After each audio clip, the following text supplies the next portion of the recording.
in my city. So getting this award is quite an honor, and I thank Maxine for the nomination, and the Michigan Women's Commission for their endorsement, and the Michigan Women's Hall of Fame for giving me this award. This has given me an opportunity to reflect about how it could be possible I'm being recognized for working on women's rights. See, I remember my dad trying to explain to me that life was not fair. After all, his destiny was pretty much determined because he was a second son in a Macedonian family.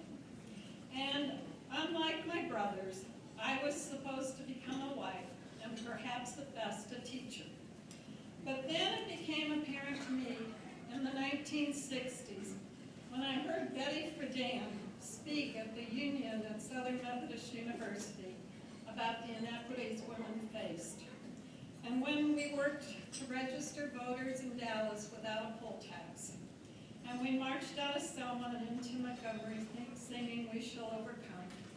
And I worked in the Presbyterian Church in St. Louis in the inner city and met President Kennedy at the airport the day he was killed. Those were difficult times. And that indeed was not, they taught me that indeed life was not fair.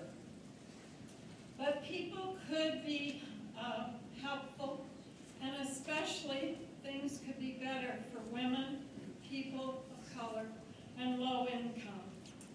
We could have more equal opportunities. We could all have dreams and hopes.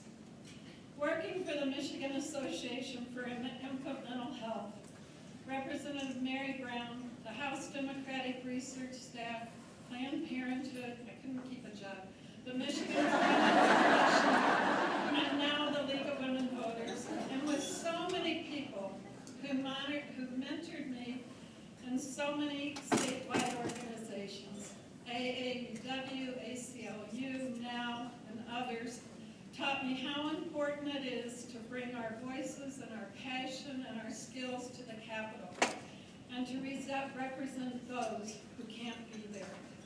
So I plotted ahead on some of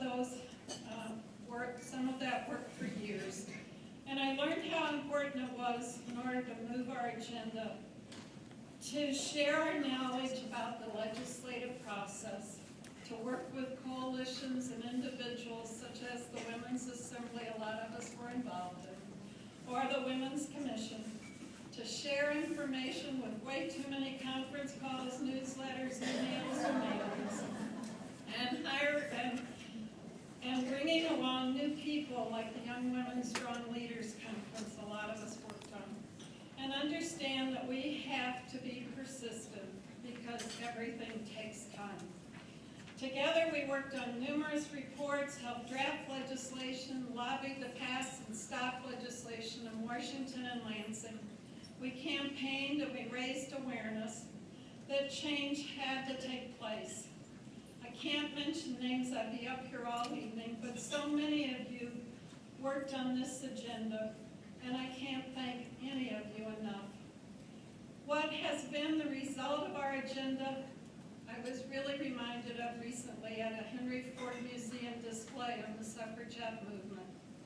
In the 1880s, American women had fewer rights than a male inmate in an insane asylum.